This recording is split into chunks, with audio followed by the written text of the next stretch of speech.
Welcome to Oxford News This Week. I'm Elgin Nichols. And I'm Pauline Bennett. In this week's news, sparse crowd, mixed opinions at the pot hearing, Memorial Day celebrations throughout Oxford, and Oxford graduates receive scholarships. Stay tuned, learn more about these stories and others. The Oxford News begins right now.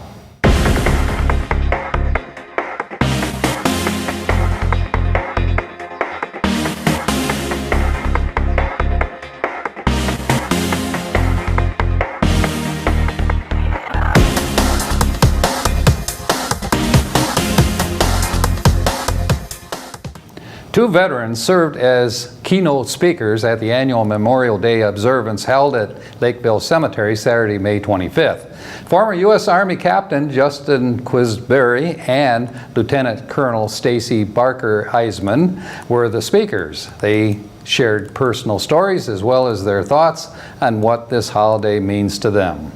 Memorial Day saw speeches, prayers, and music at Ridgelawn Memorial Cemetery. Congresswoman Elissa Slotkin, who represents Michigan's 8th District, was this year's keynote speaker. Slotkin used her speech to honor her friend, Major Stu Wolfer, a U.S. Army reservist who was killed in Iraq on April 6, 2008. Slotkin told the crowd that getting together and talking about veterans and their service reminds people of what true leadership means and how to embody that in our own lives.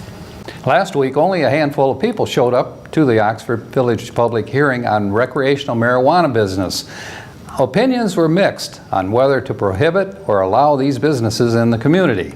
Originally, the state's Department of Licensing and Regulatory Affairs had until December 6 to put a regulatory framework in place, including licensing businesses. Chris Johnson, General Counsel for the State Municipal League, moderated the meeting. Johnson said that Andrew Brisboe, Executive Director of the State Marijuana Regulatory Agency, is confident that a draft of rules will be ready on June 1st. Brisboe thinks license applications may be available around September 1st. If the Village Council does nothing, Johnson said the state will automatically allow every type of license in the municipality. The Oxford High School 2019 commencement was held May 23rd at the DTE Energy Music Theater. Of the high school's 372 graduates, a total of 366 walked across the stage that evening. Joining them were 29 graduate candidates in the Oxford School's Early College program and one graduate from the Oakland Technical Campus Early College program. Receiving the Oxford Cup is considered the highest honor in Wildcat country.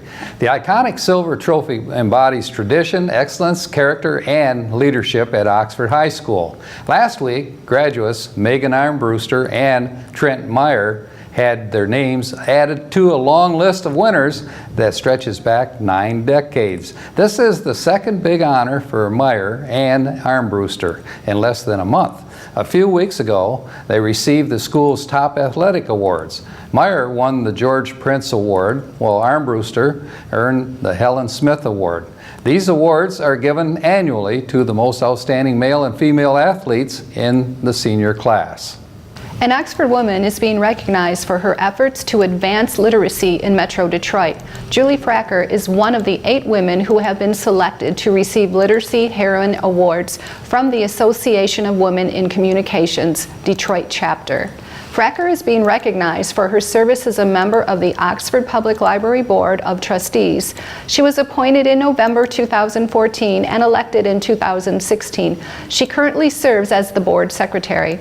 The award ceremony will take place on June 13th at the Detroit Writing Room on Washington Boulevard. Less than 6% of Girl Scouts annually are awarded the organization's highest honor. This year, 2019 Oxford High School graduate Paige Palmer is one of them. She earned the prestigious Gold Award. For her project, Palmer tackled the issue of anxiety in teenage girls. She worked with a clinical psychologist to develop an informational and interactive workshop to help girls aged 12 to 18 with anxiety. Last July, Palmer conducted 2 workshop sessions at the Oxford Public Library. Approximately 20 to 25 girls participated. Workshop continues to be available on YouTube. She recorded a session and posted it under the title Free Anxiety Workshop. It has 178 views so far.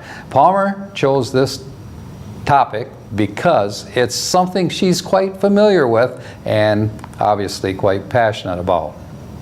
The North Macomb chapter of 100 Women Who Care presented a $2,900 check to Love for a Child, an Oxford-based nonprofit that mentors youth in foster care. The donation will cover the cost of sending 4 foster kids to a special 6-day summer camp. Joseph Savelle, founder of Love for a Child, was very thankful for the contribution. It cost over $1,000 annually to provide each child with a year of mentoring. This includes the $500 camp experience at Echo Grove. The mentors also help foster youth deal with difficult issues such as neglect, abuse, and mental health issues. For more information about Love for a Child, visit www.loveforachild.com. The Oxford Women's Club recently awarded $10,000 in scholarships to 8 Oxford students. Recipients are Chloe Allen, Sarah Campbell, Keaton Cleland, Emma Demolanta, Garrett Hill, Lance Kennedy, Alexis McGuire, and Anna Peruski. Each student received a scholarship over $1,000 to pursue their educational dreams. The membership of approximately 20 women focuses on raising funds to provide scholarships for students living within the Oxford School District or an Oxford area school. For more information about the club and its events can be found at oxfordwomensclub.com. The Addison Township Public Library will host a book and talk signing with local author Catherine Brakefield.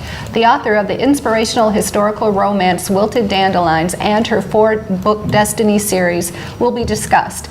Visit the Addison Township Public Library in Lakeville on Thursday, June 6 at 6:30 p.m. Books cost $17.99. This is a free program and open to all ages. Registration is encouraged. For more information, please contact Jama Berman at 248-628-7180 or email jberman@tln.lib.mi.us.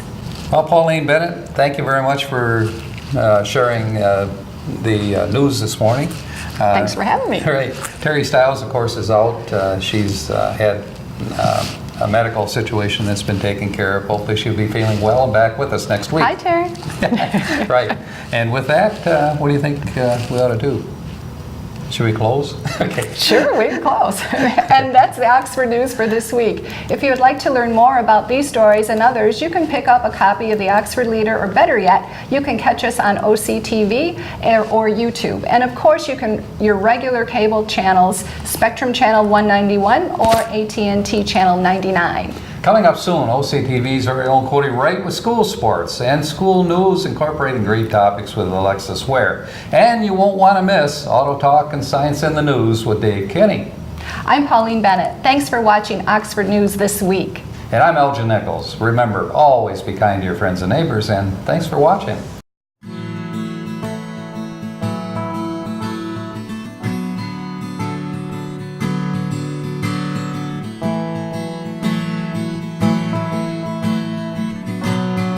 Welcome to Science in the News. I'm Dave Kenny, and these stories are taken from the publication New Scientist.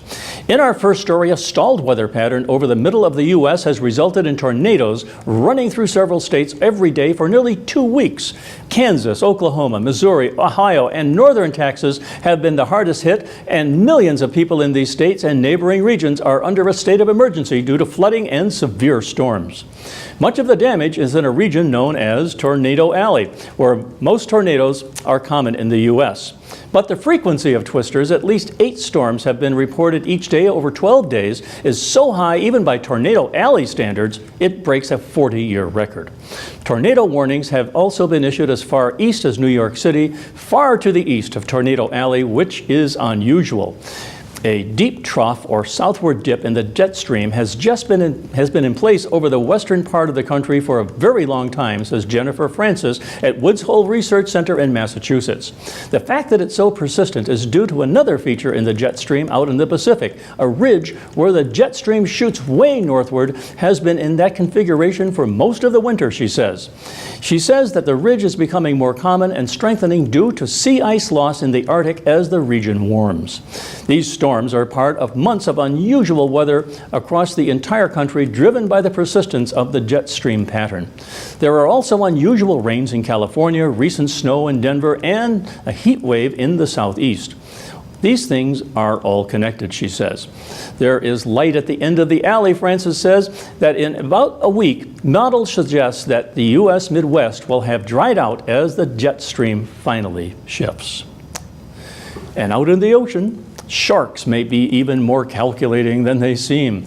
They can learn cognitive skills from other sharks, and recent experiments reveal they have a grasp of quantity.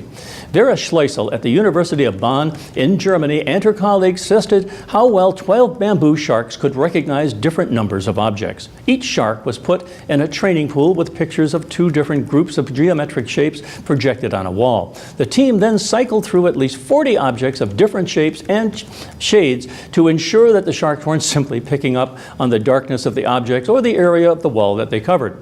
Around half the sharks learned to reliably press their nose against the image with the most objects, after which they were rewarded with food. These sharks only seemed capable of picking out the bigger group if it contained at least 2 objects more than the smaller one. This may be because the difference between 6 and 7 fish or predators is unimportant in the wild, says Schleisel. The reason not all sharks learn how to do the task could be because they, like all animals, have intellectual differences. Sharks join a growing number of animals that have been discovered to have similar skills at distinguishing quantities, including black bears, guppies, and rhesus monkeys. Some shark species are social learners and can perform a task in a tank more quickly if they watch another shark that has already been trained to do so. This contradicts the image of sharks as mindless, solitary creatures. Just like humans, sharks learn from their own experiences and failures. And just as we do, sharks can learn from each other's experiences too, says Katerina Viapuka at Macquarie University in Australia. Being able to learn from others is enormously beneficial. Not only does it save time, but watching another shark's success at feeding or failure to escape predators could be a matter of life or death. Schleisel and her colleagues have also previously found that bamboo sharks have a sophisticated ability to discern categories such as snails or fish, enabling them to get a treat even if pictures look remarkably similar. This resembles our ability to look at a goldfish and a salmon and know that they are the same type of thing, even though one is 30 times the size of the other. Well, that's it for this edition of Science in the News. I'm Dave Kenny. Stay tuned to Oxford Community Television.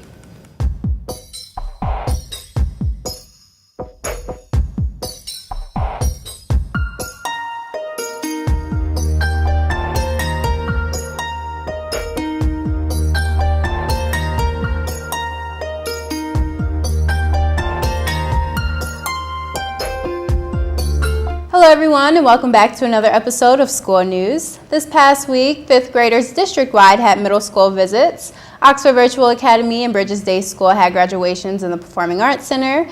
8th graders had their Cedar Point trip. The Board of Education meeting was held at OES. Saturday was National Trail Day and Pollyant Trail's opening day, and Sunday ending the week with Kingsbury Country Day Fair.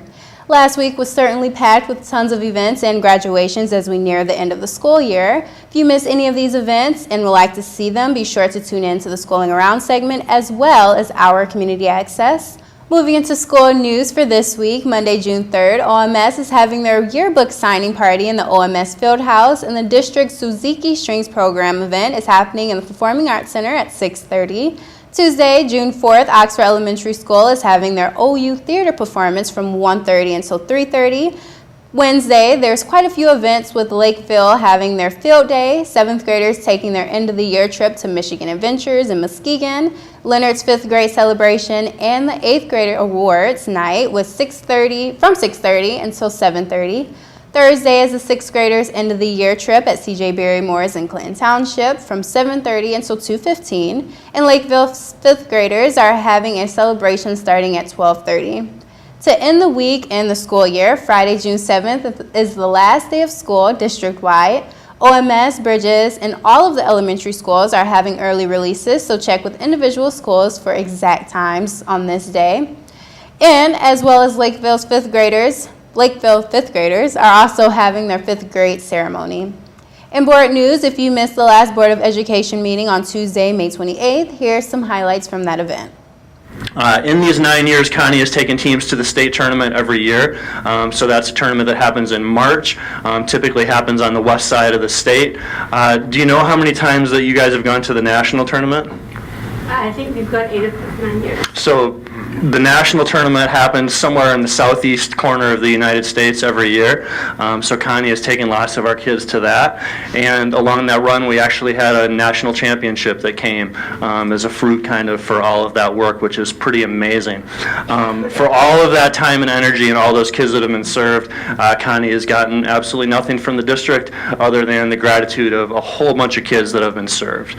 So I wanted to make sure Connie she thinks she's retiring. Yeah. Connie thinks she's retiring from the program.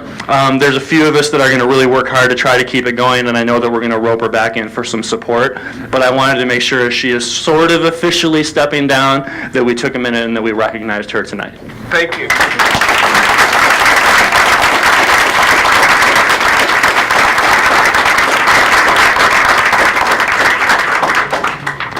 So next on our list of 3 people to recognize, and Mrs. Mueller was really smart, she gave me a script to read. For those of you who attended the retirement party the other night, it is a very emotional time for all of us. So I'm going to the script. I'm not even going to pretend to talk from the heart in front of all these people. It'll end up badly. We would like to recognize 3 colleagues from OES that are retiring this year: Donna Weiss, Maureen Kiplinger, and Peggy Kay. Donna has worked as an administrative professional for Oxford Schools for 18 years. Maureen has been a paraprofessional for Oxford Schools for 21 years.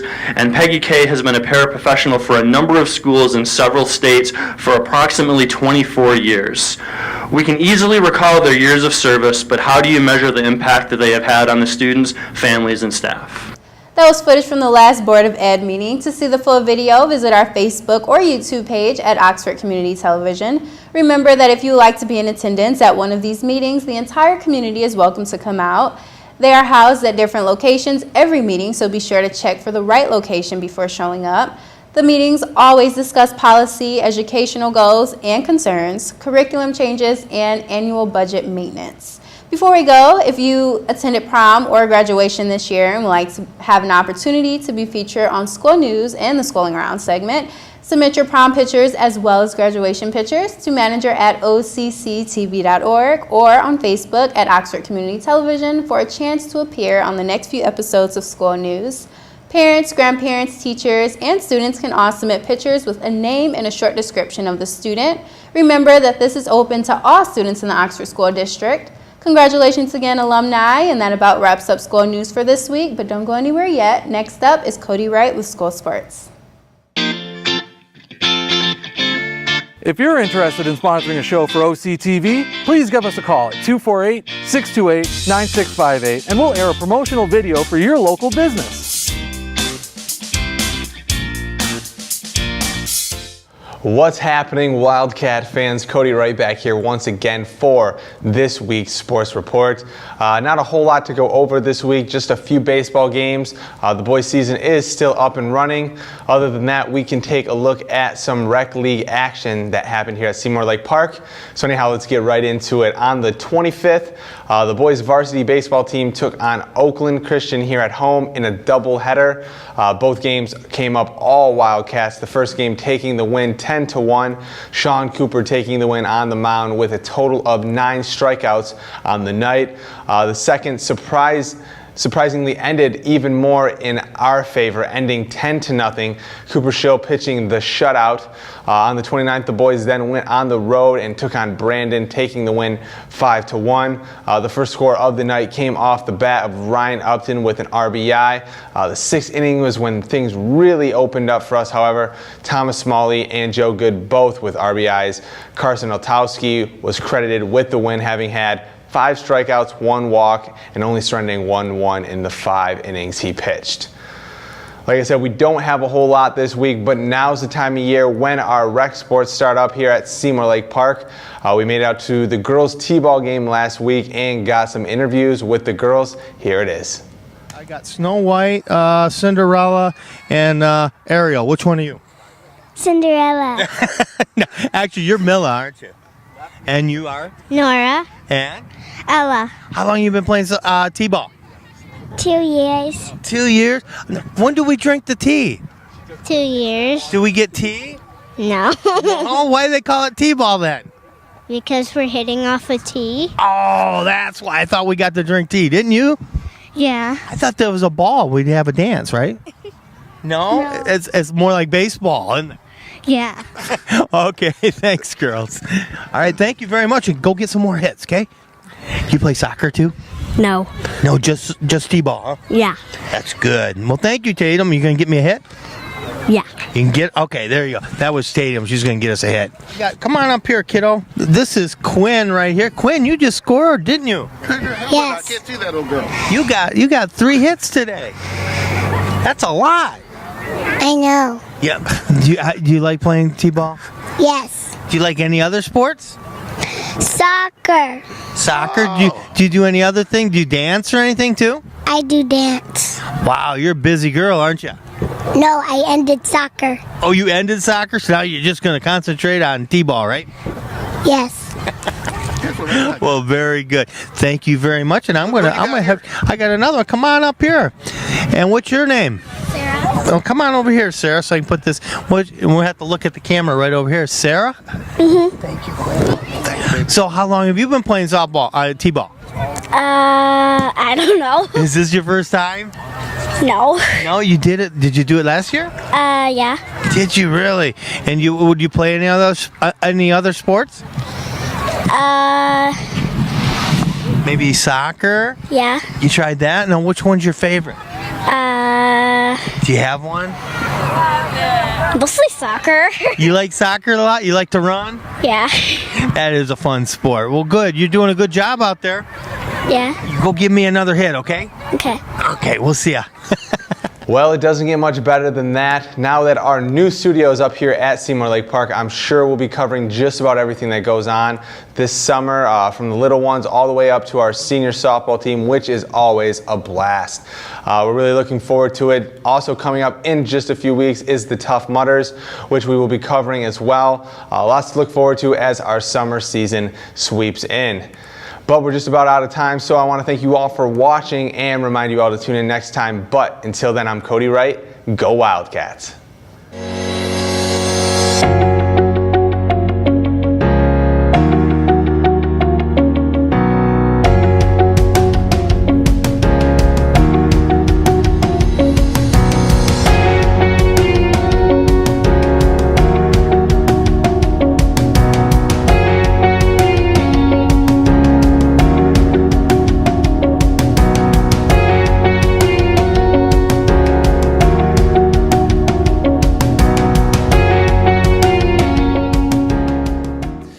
Welcome to this edition of Auto Talk. I'm Dave Kenny, and these stories are taken from the publication Automotive News. In our first story, Buick will sell the Encore GX crossover through U.S. dealerships starting in early 2020, General Motors confirmed on May 29th. The compact Encore GX, as first reported by Automotive News, will slot between the popular Encore subcompact and the larger Envision in Buick's U.S. lineup. The GX, GM said, will be produced in South Korea, where the current Encore is being assembled for the U.S. The GX debuted at the Shanghai Auto Show in April, but other than its name and production location, it will share little with its smaller sibling in the U.S. A redesigned Encore unveiled alongside the GX in Shanghai won't make it to the U.S. The vehicle will be built on GM's new global emerging market platform meant for markets such as China and Latin America. Buick is expected to continue selling the current Encore alongside the GX for an unspecified period. The Encore received extensive freshening for the 2017 model year that included major interior improvements. Buick said pricing, powertrain options, and other specifications will be announced closer to the GX going on sale. The GX will have nearly 5 cubic feet more cargo space than the Encore and about 3 cubic feet less than the Envision, but the company declined to release dimensions of the vehicle. It's expected to be closer in exterior size to the Encore or Jeep Compass. Buick said standard safety equipment on the GX will include front pedestrian braking, automatic emergency braking, forward collision alert, and lane keep assist with lane departure warning. Available features will include a rear camera mirror and a high-definition surround vision camera system. The Encore has been a runaway hit for Buick since arriving in the U.S. in 2013, validating GM's gamble to be among the first to introduce a subcompact crossover to the U.S. and accelerating Buick's shift to a crossover-led brand. Annual sales of the Encore have nearly tripled since then to more than 93,000 units in 2018, representing 45% of Buick's volume. And still at General Motors said on May 20th most of its global models will be capable of over-the-air software upgrades by 2023 as the automaker rolls out new vehicle electrical systems designed to securely handle heavy data traffic and software downloads from the internet. GM and other established automakers have been slow to catch up with electric automaker Tesla Incorporated, which has for years used smartphone-style over-the-air upgrade technology to change the function and feel of its vehicles overnight. Early in May, for example, Tesla responded to reports about its vehicles catching on fire by pushing out an over-the-air update for battery management software. GM executives have said in the past that matching Tesla's use of over-the-air updates would require new vehicle electrical systems and robust cybersecurity to assure that vehicles could not be tampered with by hackers. GM did not specify what vehicle systems and features would be open to the over-the-air updates, but said the new system enables the adoption of functionality upgrades throughout the lifespan of the vehicle. In 2016, GM President Mark Reuss, who at that time was the head of global product development, said the company would not use over-the-air updates for safety-critical systems such as brakes. The new GM electric systems will be capable of handling up to 4.5 terabytes of data processing per hour, 5 times the capability of current GM vehicles, the company said in a statement. The new GM electrical systems will be launched on the 2020 Cadillac CT5 sedan, which will be launched later this year, GM said. And on the recall front, Honda Motor Company's U.S. unit said it's recalling 118,000 new U.S. crossovers following reports of 3 injuries tied to unexpected airbag deployments. The automaker said it's recalling the 2019 Honda CR-V to replace steering wheel wire harnesses and supplemental restraint system cable reels after 6 driver airbag deployments occurred without a crash. There are so far no reports of related crashes, the automaker said. The recall includes another 19,000 vehicles in Korea and Canada. Metal burrs on the interior surface of the steering wheel may result in damage that could lead to a short circuit and overheating of components, Honda said. The issue is separate from a series of recalls Honda has conducted over the last decade to replace more than 21 million defective Takata airbag inflators in about 12.9 million U.S. vehicles that Honda has said are responsible for 16 U.S. deaths. Honda also said it was recalling 19,000 U.S. vehicles that may have had Takata inflator replacement kits that were improperly installed before May of 2018. Well, that's it for this edition of Auto Talk. I'm Dave Kenny, and as always, may the wind be at your back as you cruise down life's highways.